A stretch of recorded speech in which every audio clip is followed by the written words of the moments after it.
Guys, we are about to jump into Nicole's section of the lore here, and this lore segment is truly special as it is coming to you guys from her own homebrew world, Aetheria, and maybe we'll get a little look into the book that's coming out. So, Nicole, take it away. Yeah, this is like a little bit spoilers. I don't know if I've actually publicly talked much about Aetheria and the geography and the lore. So buckle up. You're getting some sneak peeks into stuff that's not released yet. I'm excited. Yeah, so Aetheria is my basically homebrew setting that I do all of my kids' D&D type games in. It's also the setting for my book series and the setting for the tabletop role-playing game Adventures in Aetheria that will come out at some point, maybe this year. I don't know. We'll have to see. But Aetheria itself is actually the name of the continent. So it's a large continent with different regions. You can kind of think of it like similar to like Westeros in like the Song of Ice and Fire. And through the middle of Aetheria runs a large river all the way through. And the area I'm going to talk about today is in the Ester Vale region, which is a little area in between two mountain ranges that the river runs right through. And to the north of this vale, there are large mountain ranges. They're called the Soline Mountains, and they're very high and mysterious and pocked with a bunch of moss-covered cave entrances that look like they're just ready for some adventurers to come explore. And at the base of these mountains is the Heroes Academy of Aetheria, which is the main setting for my first book, which now has a name, An Unexpected Quest. So cool. So cool. Most of that book takes place in the academy, the Heroes Academy, which is, you know, kind of a place, I guess you could imagine it similar to like a Hogwarts, right? It's where the young adventurers from all over Aetheria come to study and hone their skills before going out to be true heroes and go on quests. So that's a little bit about that area. The main town, which I feel like is like your starter town whenever you're entering this world of Aetheria, is called Ferion. And Ferion's just a cute little town with the mountains to the north, and to the south and east it's bordered by this lush forest. Really, the town has pretty limited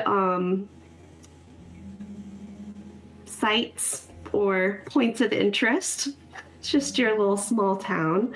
But some of the important ones that you will definitely come across if you play the Adventures in Aetheria game are the town center fountain, which is an old big circular fountain with a weathered plaque on the front that tells you about a legend for potentially gaining good luck if you throw coins into this fountain. The fountain is really the main kind of landmark of this little town of Ferion. And then out around the Ferion, there's of course a tavern. We need a meeting place for the townspeople to get a good hot meal and listen in for some local gossip.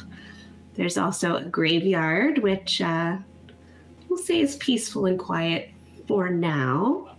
Ooh, okay. And a market with some stalls where you can go buy some goods and meet some vendors that are selling their wares.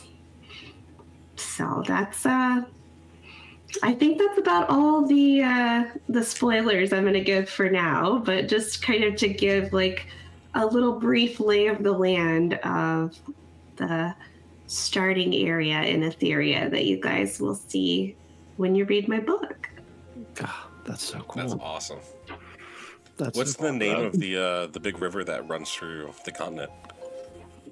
That is a great question, and I cannot even remember right now. I would have to pull up the map to tell you. Okay, We'll put it in the show notes. That sounds incredible. I'm so beyond excited to get to explore the world and start to see, this world that, we've been seeing bits and pieces for over the last several months as you've shared tidbits on Instagram. I'm so excited to see it come to life. I have so many macro geographical questions I want to ask. Sorry. He's like, I'm about to tear your world apart. I'm just so curious. I love world building, but particularly I really love when people reimagine or invent like a planet itself and a new world, truthfully. So I'm curious, like you said this was like a continent. I'm like, how many other continents are there?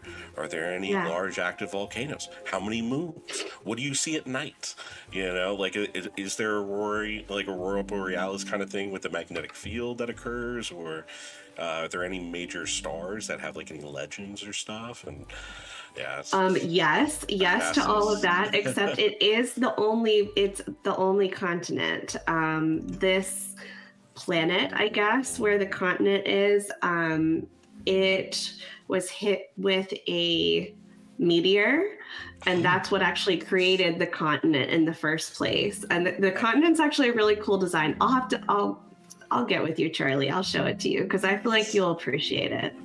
I'm already loving all of this. I'm like, this is fantastic. This is like the distant sequel to Waterworld. It sounds like that is so cool that there's just one massive land chunk. I love that. That is so cool. Mm-hmm. Yeah. Man. Oh my God. Lots of adventures to be had. Well, I'm planning to build it all out and share it with you guys one piece at a time. Is this is tailored towards kids still, right? Like, is this the main focus is kids still? Yeah, cool. Awesome. Kids or mixed groups. I mean, I think it'll be good for like beginner players that are adults too, but it definitely will have less mature themes in the I love that, because then that is like truly you can use that for anyone then, because you can always it's easier to add than it is to take away, Absolutely. That's so exciting. Yeah, and I hope that people will. I mean, I'm definitely writing a lot of like pre-written starter adventure kind of things, but really my hope is that people just like take it and run with it and do totally different things than I'd imagined.